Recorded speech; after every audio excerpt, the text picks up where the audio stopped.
Riders to these stories, nobody should threaten integrity of Nigeria, truncate democracy. DHQ Army Chief made that statement. APC asks Biden to disregard anti-Tinubu petitions as protesters demonstrate in the United States.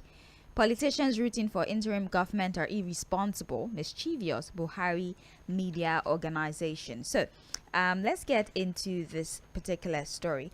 Ahead of the May 29 handover, the Defense Headquarters on Monday vowed to resist anything that would truncate democracy.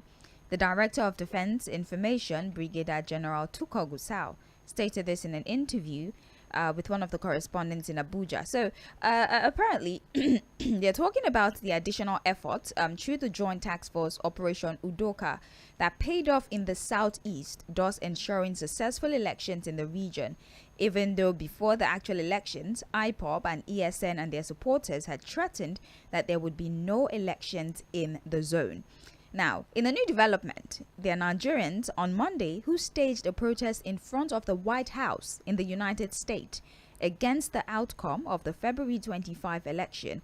The video was shared online, and this protesters had placards that were saying that with inscriptions, Nigerians reject presidential election results, democracy is under threat in Nigeria, Africa needs help to save democracy across the continent. And before the protest was actually held, the APC, the United States chapter, in a statement signed by its chairman, Professor Tai Balofin, had expressed the belief that the protesters will not succeed in their mission, and they had also written to the United States President Joe Biden and the Speaker of the U.S. Parliament to ignore the petition and demonstrations by some aggrieved Nigerians in front of the White House. I just wanted to get through all of that so that we can have a straight conversation without interruption. So it's not just here in Nigeria that some people are uncomfortable with the outcome of the just concluded presidential election. Most especially, we have Nigerians in the United States who have staged a protest. They are in front of the White House protesting that they do not accept the outcome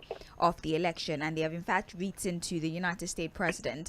They're saying Africa needs help, we don't accept this, do something about it. And the APC has also written to Joe Biden to disregard this action that's been taken by Nigerians in the diaspora. Fuhad, what exactly do you think these protesters have in mind? Because I don't believe that the United States can actively interfere with our governing process here in the country. So what outcome do you really think they expect by staging protests in front of the White House in the United States to express their displeasure about the emergence of now President-elect Asiwaju Bola Ahmed Tinubu? Well, again, I think we need to first establish that people have a right to protest. Of course. So, they can always protest. They can always question the outcome of elections and also express their displeasure about the outcome and the way the election was conducted. They also have a right to go to all of the foreign missions in the world, go to the White House, go to the Kremlin, go to 10 Downing Street, to question the way we conducted our elections in Nigeria. Honestly, nothing is going to come out of all of those efforts, because the reality is that Nigeria is a sovereign state. The sovereign state that no foreign power can interfere with our internal affairs. The best that they can do is to observe, make observations, and then make recommendations on where they found that we've not really performed well, or probably even just commend the process and advise when necessary. So I think we need to first establish the fact that Nigeria is a sovereign nation. We have our own processes. We have our own challenges. We still have a fairly young democracy, and that's the reality.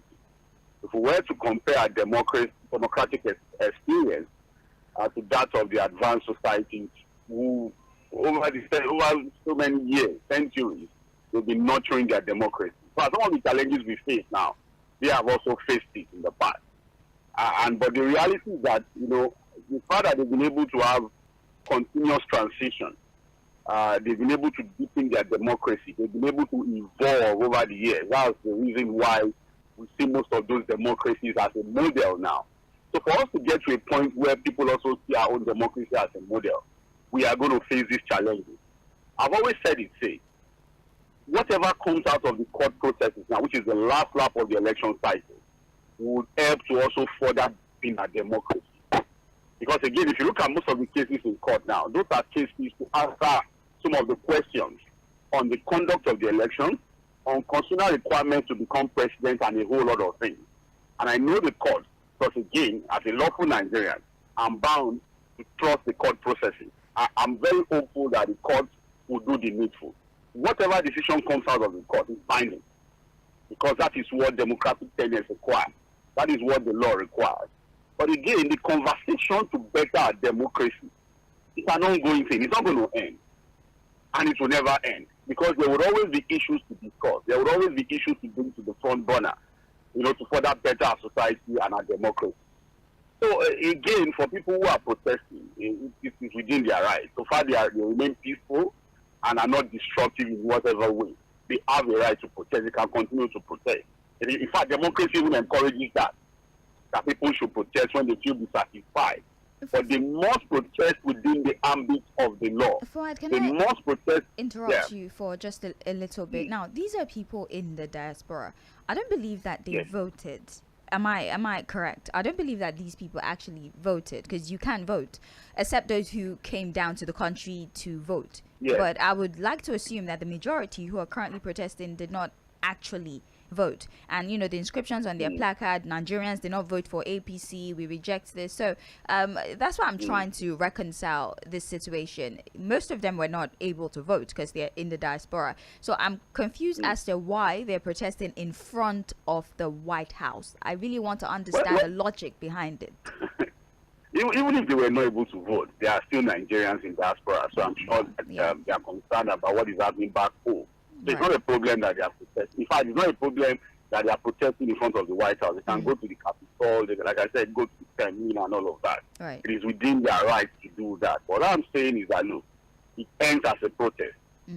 That's where it ends. Because, again, Nigeria is a sovereign nation. I think people need to understand that. And no foreign power can come here and interfere with our democracy. In fact, they also have their own challenges with their democracy. Of course. The United States is still finding a way to tame some. Yes. If after centuries of practicing democracy in the U.S., the Trump era saw a situation where Americans stormed the Capitol, the insurrection, then what are we talking about? If after centuries of practicing democracy, of pushing forward, democratic tenets all over the world, an election was still held in this decade in the United States, and people felt dissatisfied about the process to the point where there was an insurrection at the Capitol in the U.S. What are we talking about? I think people need to understand that, look, there can never be a perfect democracy. There's even no perfect democracy anywhere in the world. Really. But we'll continue to, the reality is that, and I will repeat it again for the 10th time, the worst of democracy is far, far better than any military experiment that you might think of. We reviewed a story on Global View yesterday of Burkina Faso. Yes. Look at what is happening to the press in Burkina Faso now. The military junta is confused about what to do about that country. The economy is in shambles. The people are suffering. The guy is trying to hold on to power at all costs. He's looking for friends from wherever and anywhere in the world. And because they are not trained to govern, they don't even understand what it takes to govern a country. As I speak to you, say, we are even yet to recover from the dark days of military government in Nigeria. And I call it dark days because it was indeed dark days for Nigeria when the military were in charge. So we just have to beg everybody who feels dissatisfied about the process. Yes, it is within their right not to be happy about the conduct of the elections. But again, we have to be careful for what we call for and what we are thinking about and the statements we make. And that's why I support the military. They need to do their job. Right. I also encourage the security operatives not to be speculative about anything. If there's anything that threatens our democracy, because some of us, a lot of people don't know, the democracy didn't come cheap. Some people died for us to have this democracy. Ifem Abiola sacrificed his life for us to have this democracy. A lot of Nigerians were tear gas. Some of them were beaten with koboko. Several protests to ensure that we have a return to democracy. And we have to be careful to allow politicians or disgruntled Nigerians to mess the whole thing up. It's a process, and we must continue to deepen the process, have a dialogue to get it better. And that's how to build a society. Right. Well, thank you very much, Fuhad. That's it for that particular headline. For more details, check page 2 of the Punch newspaper.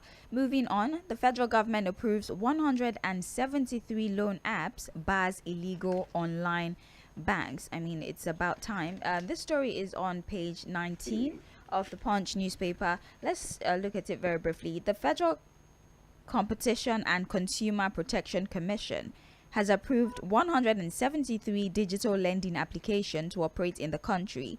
Of the 173, 119 have full approvals and 54 have conditional approvals.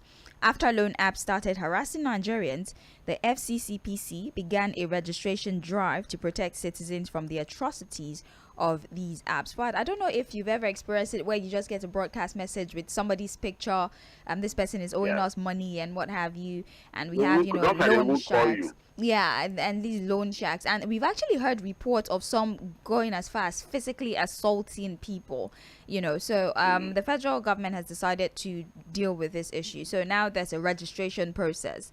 And if you do not go through that process and you put up your application on, Play Store, it will be taken down. So you have to get approval, and there's 173 right now. 119 have full approval. So I think that's a good thing. Yeah, it's a good thing, but again, that's for people who put these apps on Play Store and other phone applications. But there are others who don't even operate that, in the cyber world. They just operate in localities in different parts of the country. They have a small office, and then, of course, they go into the market to encourage people to come and collect these loans. So those ones also operate, But again, a lot of Nigerians are desperate because of our economic realities. They just need money for different things. Although there are people who deliberately collect these loans with the mind that they will not pay back. Yes. They put false information. I'm telling you, there are a lot of Nigerians out there who are not credit worthy. At the point of applying for the loan, in their mind, they are not even ready to pay back. But I agree with the fact that we need to regulate these things. The harassments have become, it's not even the problem of, most times the problem is not who collected the loan. It's the fact that they begin to disturb you that you don't even know anything about the loan. Why do you have my number in the first place? And they begin to call you that, so go and tell him it's a fraudster. When people were doing the business, I was not involved. How do you suddenly begin to get me involved in it? But again, I think we need to regulate that thing. But ultimately, I think the government needs to look at how to empower Nigerians, make them more self-sufficient. When the economy is okay, people will get too desperate. The loan apps will just go out there to I think we just need to improve on the living standards of ordinary Nigerians. And here's the thing, Fuhad, these loan apps barely take any collateral. That's one thing I've realized. They barely ask for collateral. And the interest on these loans, to be honest, is not that exorbitant compared to the interest you would pay if you go to the bank. So all the conditions are somewhat favorable to those who want to take out the loans, especially now that interest rate is 18%. I don't see anybody approaching the bank to take a loan. I'm sure this one is about maybe 4 or 5%. Yeah, so people would most likely want to opt for these loan sharks compared to going to the banks. I think that's why they continue to thrive in the country. So as at now, 173 loan apps have been approved by the federal government. A few have full approvals. About 54 are they're still working on the conditions. So if there's any more update on that, we'll be sure to provide you with information. Page 19 of the Punch newspaper has that story. So let's move on now. We have another story here, page 10. The headline: 1 killed, scores injured as Rivers APC PDP supporters clash. Violence rocked Port Harcourt, the Rivers State capital, on Monday as supporters of the All Progressives Congress and the People's Democratic Party clashed along Aba Road in the city over the outcome of the March 18 governorship election.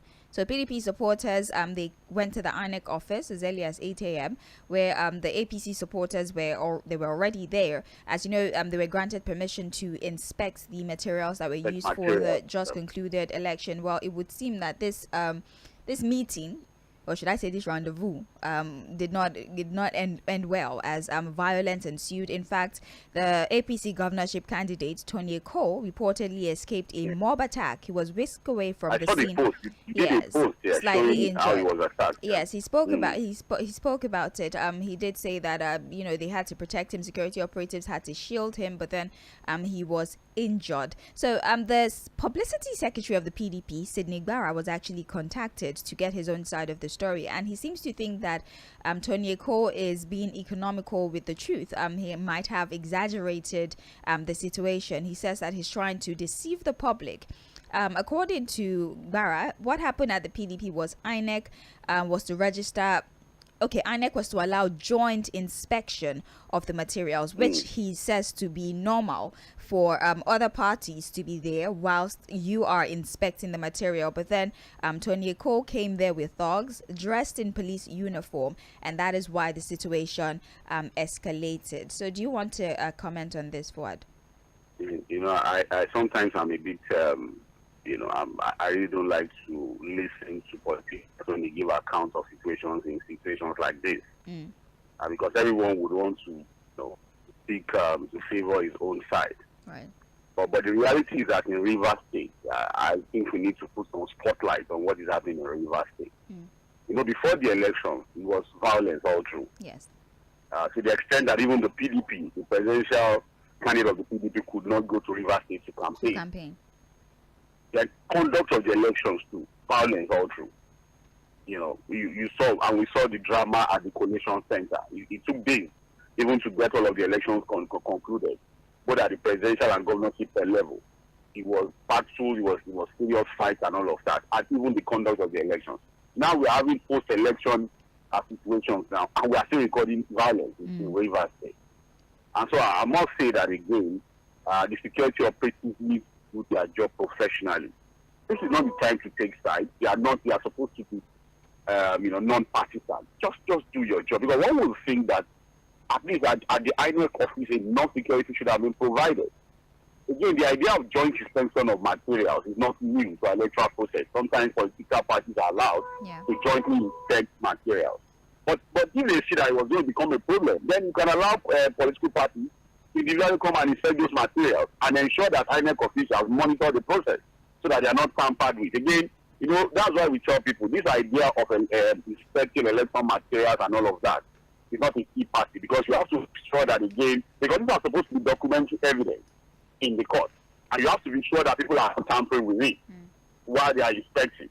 But again, I think we need to call on the security operatives to step up in Rivers State and any other state again where we've had incidents of violence. Because again, that's why we keep telling our politicians to please be responsible and behave well. What is there to inspect materials? Put up your documentary evidence and then go to court to either defend or challenge the outcome of the election. There's no need for violence. It should be something as simple as so what is the violence about now? How would the violence now even help their case in court now? Exactly. So nobody was even able to inspect. Nobody could inspect it at the end of the day. But again, the allegation from Tony Eko and the APC is that it's the PDP that is deliberately disrupting the election arrangement so that these guys don't have enough time to put up their evidence to present in court. But whatever it is, I think it goes back to the security operatives. They need to do their job. This is the time for them to really, really do their job and provide adequate security to people to inspect these materials across, because it's not going to happen in Rivers State alone. I think we're even getting reports from Kano State that the same thing is happening. I think we have also some problems somewhere in Kaduna, Kano, Bayelsa, Adamawa, Bayelsa, the same reports we are getting. We just have to appeal to our politicians to behave themselves. Because you see, the supporters are not going to do it alone. They take the lead from these guys. Yes, that's why they keep saying that those of you political stakeholders, those of you that have influence, should be very careful the things you say, because some people just take everything that these people say hook, line, and not just what they say, what they do. What they do as because well. They mobilize these guys. They start to mirror. They start to mirror you. That's why it's important that when you have influence, you're very careful about what you say and about what you do. But I don't see that responsibility in a lot of these, politicians. It's not there. It's just not there. Okay, you can get more information on page 10 of Punch newspaper. You're listening to Trends in the Papers on Mainland 98.3 FM. We're looking through the different newspapers and we're having conversations about the stories that made it to the front page. At 8:40, we'll open the phone lines. I can already see somebody calling. Please refrain from calling the phone lines now. At 8:40, we'll open the phone lines so that you can speak. We're also streaming live on YouTube and Facebook. So you could go on there and watch, and you could also leave your comments on those platforms. When it's time to take contributions, I'll read all your comments on Facebook and YouTube. So let's move on now. IATA warns Nigeria as airlines trapped funds hit $802 million. Fuad, why are you? It's going up. Fuad, wait first though. Why are you laughing? I've never even said anything. No. It's embarrassing now because this trapped fund keeps going up. Okay. I think it was about $7 million. It's $802 million now. Now, the total amount of foreign airlines trapped funds in Nigeria has risen to $802 million. This is according to the latest figure by the International Air Transport Association, the Switzerland-based trade association of world airlines. In fact, they're saying that airlines may be forced to reduce their service in the countries blocking funds. This is a very important issue to airlines. It's capable of affecting the growth of African aviation. Is there money now? Yes. According to Walsh, IATA chairperson, she says that the total amount of blocked funds in Africa generally is $1.6 billion, out of which Nigeria has $802 million. Fuad, I think in August of last year, Emirates Airline suspended their operations in the country. They minimized flights out of Nigeria to I think 11 days in a month or something. I don't know, because of their money that was trapped in the country. They were not able to repatriate it, and the excuse of the government was scarcity of forex. And now we keep giving excuses for failure. So they rolled out a few amount of money to Emirates, which Emirates decided, okay, we would consider you, but I don't think they even finished paying back. And now $802 million, of which, with all the warnings that I'm seeing here, we might see many more foreign airlines suspending their operations in this part of the world. Fuad, what say you? I don't know. It's completely embarrassing. Not even at this time that we're hoping to get foreign direct investment. Right. Because again, these guys monitor the news. They listen to these things. They read these things.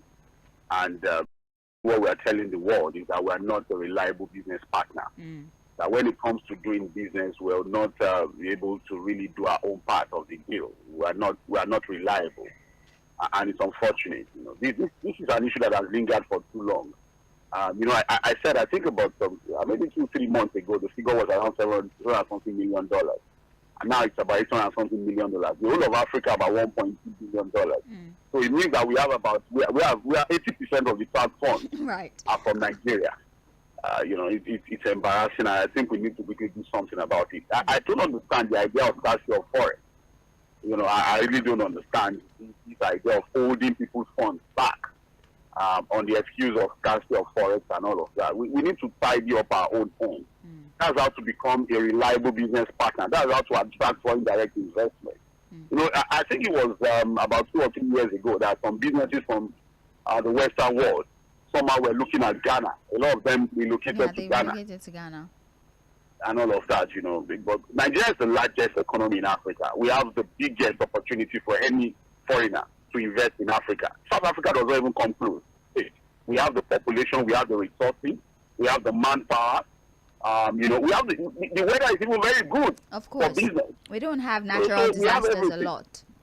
We have everything to attract people to want to come and put their money here in Nigeria. But again, our business culture, we need to review our business culture and the way we do business here. It's unfortunate. I think we need to quickly address this idea of holding people's money back. We need to pay them their money. Imagine doing business and not able to get your revenue for years. And they don't do their own business like that. They are process driven. So we need to learn processes and do the right thing at the right time. Okay, well, other headlines here: divorce among young couples alarming, says Sheikh. Okay, absence of Lagos bishop accused of rape. You don't want to hear about divorce. I know want to hear about divorce. You don't want to talk about I don't want to talk about divorce. I want to talk about it, but it's okay. If you don't want to hear about it, it's fine. But I don't want to hear about. I'm not married. No, but it's alarming. I know it's actually true. No. It's actually true. A lot of divorces. It's human interest story. I'm sure there are people who want to know why there's so much divorce. Fuad, why? It's because there's no money. If you don't want to know, so that I don't scare you, it's fine. Let's go on. Fuad, I'm not married yet. Please don't scare me. All right, fine. That Let's scare me. But then, the sheikh is saying that there are too many divorces being recorded. I'm actually trying to scan for the story. I'm trying to check move on. I why. know you don't want that story. Okay, moving on. There's another. Orji Kalu actually lost his wife. Ohanaeze Tinubu, Sanwo-Olu, others mourn Orji Kalu's wife. That's quite unfortunate. Our condolences with Orji Kalu. I think she was 60. I think she was 61. Yes. Condolences. I'm 61. Yeah. So they're sending their condolences as well. We wish the family the strength to bear this loss. All right, that's it for the Punch newspaper. Let's move on very briefly now to The Nation. Top story: governors elect at war over funds and projects. Right after this, Aliyah takes on Autumn in Benue. Oti tackles Ikpeazu in Abia. Kano is Abba versus Ganduje. Crisis has broken out between outgoing governors and governors-elect in some of the states where opposition parties triumphed in March 18 governorship election. In Abia State, the situation is intense, where Alex Otti of the Labour Party is battling Governor Okeze Ikpeazu of the People's Democratic Party. In Kano State, Abba Yusuf is up against Abdullahi Ganduje. Hyacinth Aliyah is tackling Samuel Autumn in Benue State, and so on and so forth. In fact, yesterday, Ikpeazu-led government frowned at last week's freezing of the state account in commercial banks by the Federal High Court. It accused Otti of being behind the court case and warned him against interfering with the administration. So, Fuhad, it is a back and forth with these governors, the incumbent governors and the governors elect. So a lot of things are going on. And here's the thing: senior advocates of Nigeria, some lawyers have actually interfered. They're saying that wait your turn. You are the governor elect, and the constitution does not provide that you can start to interfere in the affairs of the state when you're still governor elect. Obviously, there will come the time where you would be briefed. There would be briefings. There's the proper handover that would happen. I mean, you understand. So why don't you wait for the process? Why are you interfering? For example, let's look at Benue State. Benue State's governor-elect Aliyah lamented that he had been totally sidelined in the governance of the state by Autumn.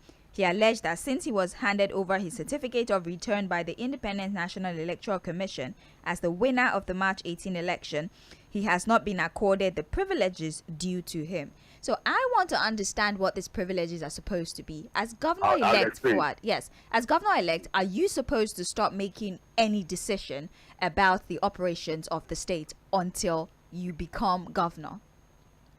All right, on the face of it, no. As governor, you have to wait till when you are sworn in as governor before you begin to take decisions and all of that. But again, with our politicians, especially when it's a situation where the opposition is taking over power, it's always a problem. And I'll tell you what the problem is basically. Now, for the governors who are leaving, like Ganduje of the APC, he will be handing over now to a governor-elect on the platform of the NNPP. In Abia State, the Piazza of the PDP will be handed over to a governor-elect Alex Otti of the Labour Party. And then which other states again? Aliyah of the APC will be taken over from Samuel Autumn of the PDP. These are all governors who were not able to get their chosen successors to win the election.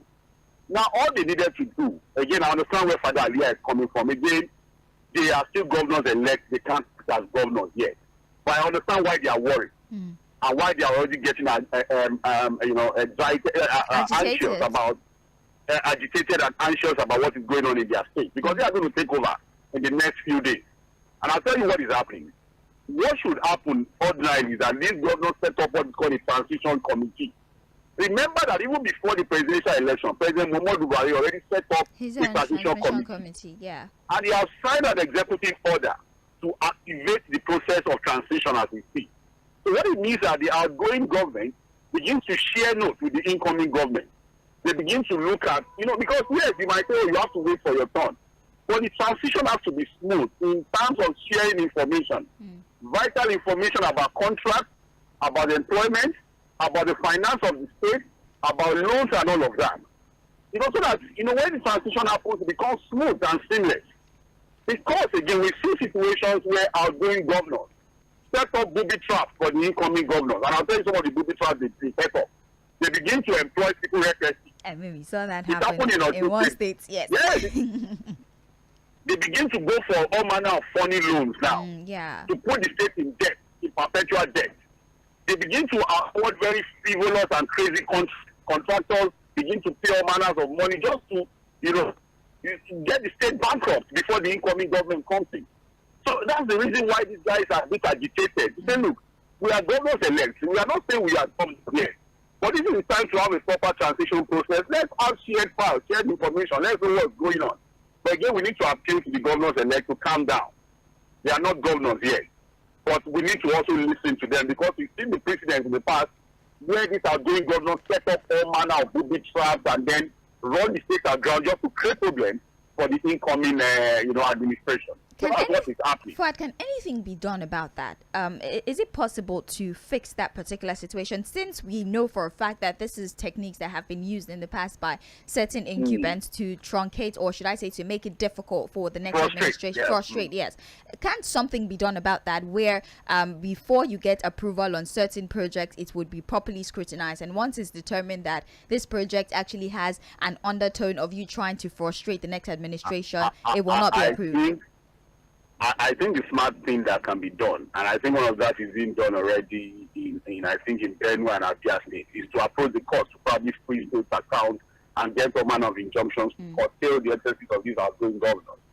Because, look, some of them have not even conducted local government elections in the last 4 years. But these last few days remaining, you see them rushing to conduct local government elections just to put their students at the local government level and cause problems for the incoming governors. So it just shows how responsible some of these guys are. If it's about service to the people, why get this destiny? Why do you want to cause problem for the incoming administration? And that's why I would always respect Governor Kayode Fayemi. There was a time he lost his election, his re-election in Ekiti State. In fact, he congratulated Fayose. He didn't even go to court. He allowed for smooth transition of power to Fayose. And 4 years after, he came back and won the election without any trouble. So why can't politicians learn from this process? If it's about the interest, look at Kano State, for example.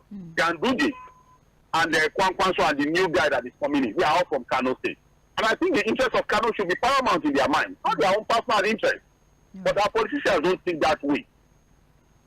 Anyways, you can get more details on the front page of the Nation newspaper. The full story is on page 5. Moving on, NFIU may give governors more time to comply with cash limit. Did I see this coming? Yes. The federal government has extended the deadline for cash withdrawal for security votes till April 15. I think yesterday we spoke about this. The NFIU gave the March 1 deadline that for March 1st, governors would not be able to withdraw cash for their security votes. And there was a meeting, the NFIU, the LCCI. It was intense. They were talking tough in the papers yesterday. I was quite confident that, they have taken a stance and they will maintain that stance. But they have decided to take a U-turn by granting an extension of some sort. So until April 15, the governors are allowed to withdraw their security votes in cash. Why?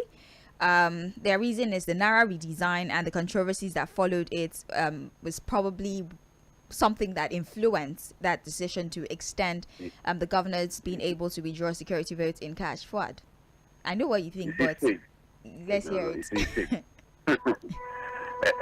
Except in some, maybe 1 or 2, 3 states, I can tell you for free that most of these governors use the security votes for political patronage, to sort out political cronies, build political structures, fund their political base and all of that. They don't deploy money. A large chunk of this money does not even go to security issues to the state. I'm telling you.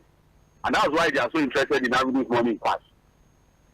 Again, because it's security vote. It's not a money that can be probed because of the security concerns are supposed to be and a bit covered. It's not something that you have to throw open like that.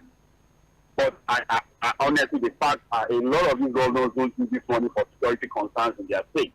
Because again, we asked that question yesterday.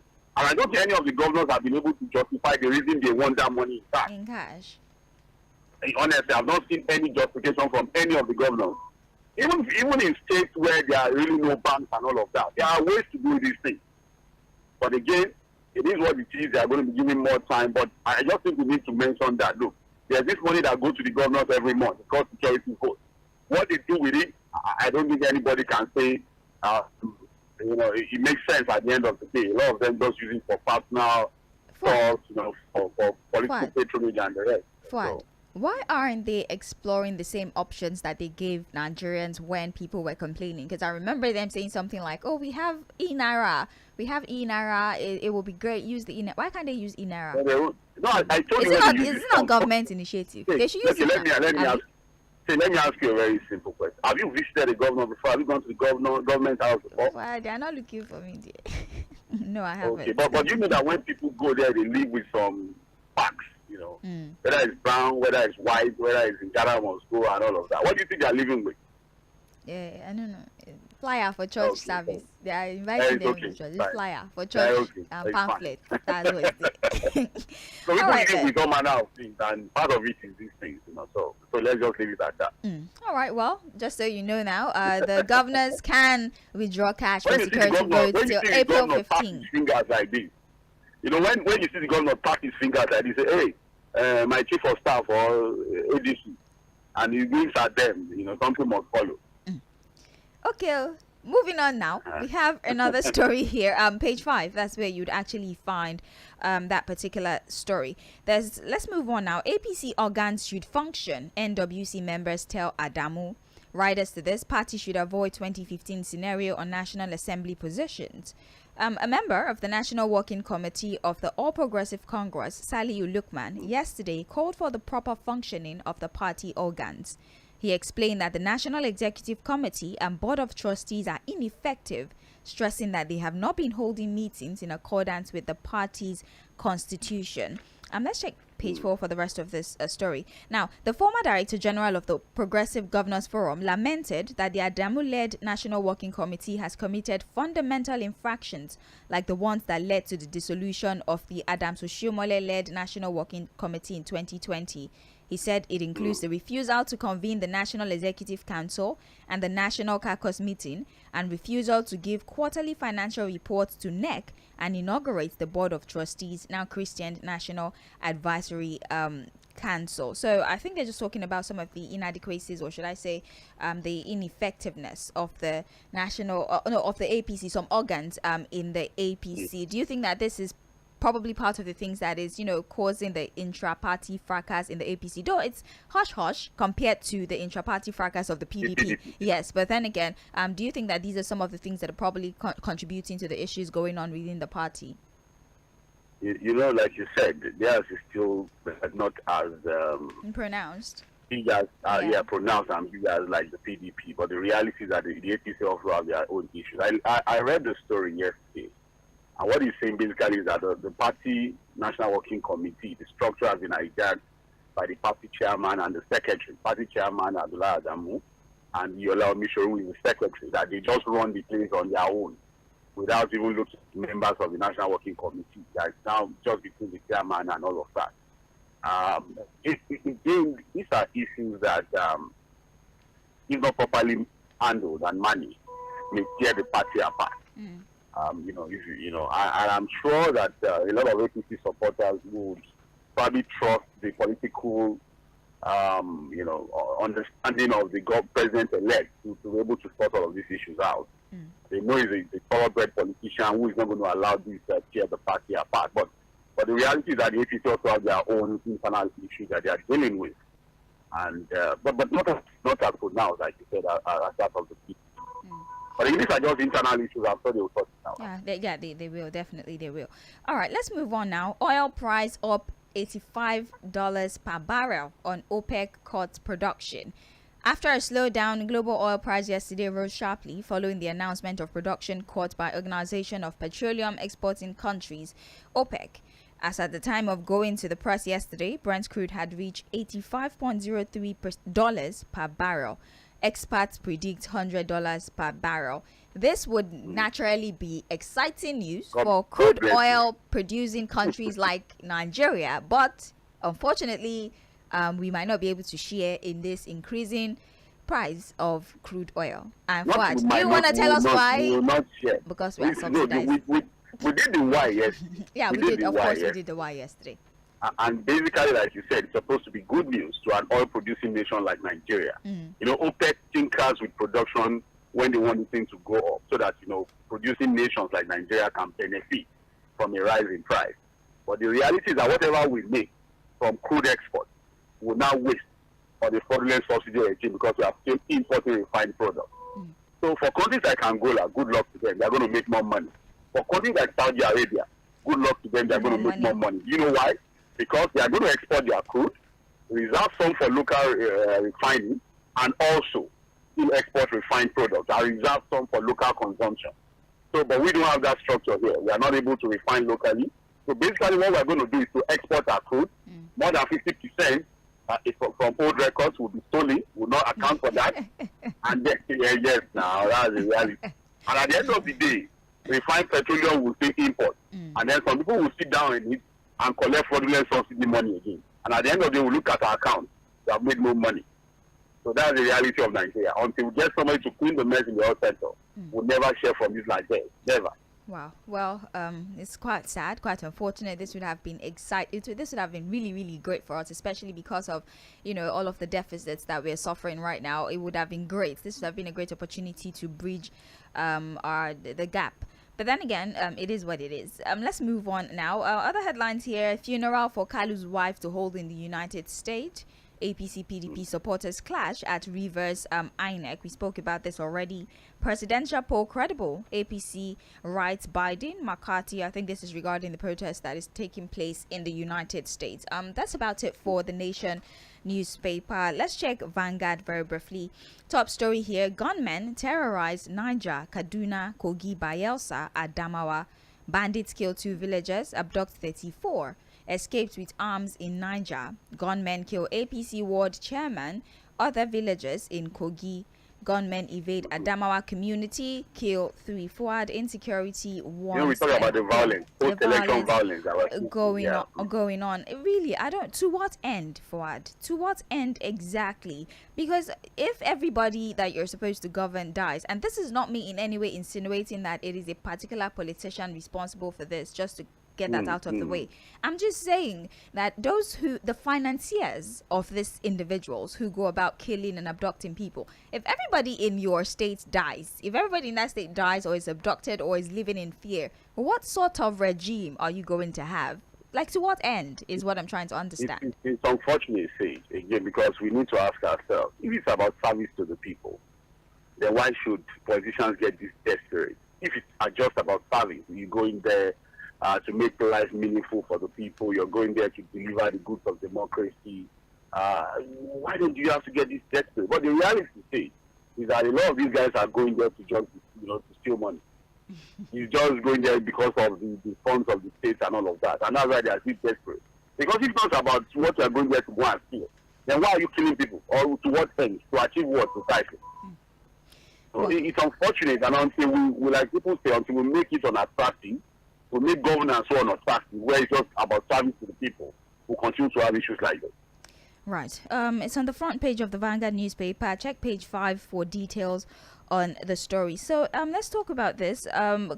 Conclude presidential petitions before May 29. Agbakoba tells tribunal. This is on page 8. Now, former president of the Nigeria Bar Association, Olisa Agbakoba, said yesterday that the speedy dispensation of presidential election petition is a strategy against having interim national government. He says that the tension around the call for interim government is that the presidential election petition may not conclude before the inauguration of a new president on May 29, 2023. Fuad, what do you think about this? They're asking that, the process be expedited. At least if before inauguration, May 29, we know for a fact the position of the court, then all this concern of the plots to install an interim government would be allayed. The fears would be allayed. What do you think about this? No. You see, it's not wrong that we're getting a call that the tribunal concludes in their hearing on this issue of the presidential election. But there was a time you asked me a question. I think a caller called in to say, if the president-elect or governors-elect were sworn in and the court rules against their election, what happens.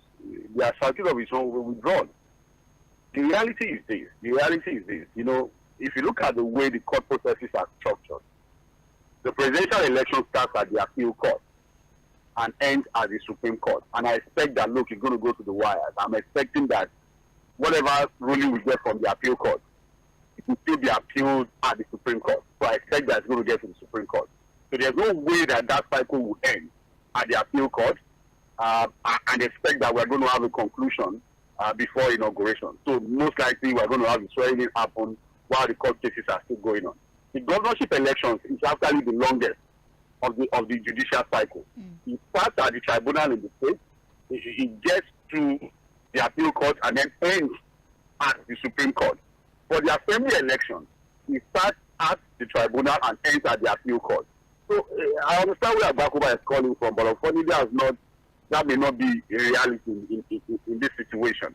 But what I'm saying is that, look, the laws are clear. Even if somebody is sworn, we see situations like that. If the court rules against it at the final level, which is the Supreme Court for governorship and presidential elections, and then appeal court for state assembly and national assembly elections, the circuit of withdrawal will be recovered and issued to a new person, the person that gets the judgment of the court. So I don't think there's a problem with that. The only issue is that people will argue that if you swear somebody in, it's already in then charge, ask them to it's already return having their access to certificate state of return. resources. Then apart from that, maybe as a governor of Federal, you're already sworn in. For the few days you're a governor, you already have access to state resources and all of that. But again, that's our reality. Maybe until we now review our constitution to say that, look, all election petition matters will be sorted before swearing-in ceremony, before handing over. So that would mean that we have to review our constitution. And I think it's a good one. We can review our constitution to say that, look, all election petition matters at the tribunal, appeal, and Supreme Court level should be expedited and concluded before swearing in. But that would need a review of our constitution, which is not yet in our constitution now. All right. Well, we don't have time anymore. We have less than 40 seconds. Some of the headlines here: Benue government secures 84 billion debt cancellation from the federal government. So the federal government is apparently owing them some money that's supposed to be paid to them, and Benue is owing the federal government some monies are supposed to be paid to the federal government. So it's a debt swap. So you're owing us, we're owing you. Let's ojoro cancel ojoro, that kind of thing. So Benue government secures 84 billion debt cancellation from the federal government. We have another one here: pro-Tinubu supporters to mobilize 20 million Nigerians against interim government. Where would they get them? Fuhad, I don't know. May 29th, we reject interim government. Afeni Ferry speaks. Rahim, you have case to answer. Court tells Killer Cop. I think this is at the Brandy Vandi. Yes, the Bolanle Rahim story. Yeah, so still in court. Delta APC crisis deepens as party expels Omoagege. So that's about it for Vanguard newspaper. The Guardian, the stories are the same. Afeni Ferry Ohaneze, they reject interim government plot, worries over revenue, petrol scarcity as buyers shun Nigeria oil cargo. So that's about it for all the stories we have on the front pages. I will go on a quick break. We'll be back at 8:40. We'll open the phone lines, and then it will be time for Mainland Focus, where we'll pick a few stories and have deeper conversations about them. This is the Sound of Lagos, Mainland 98.3 FM. Don't go anywhere.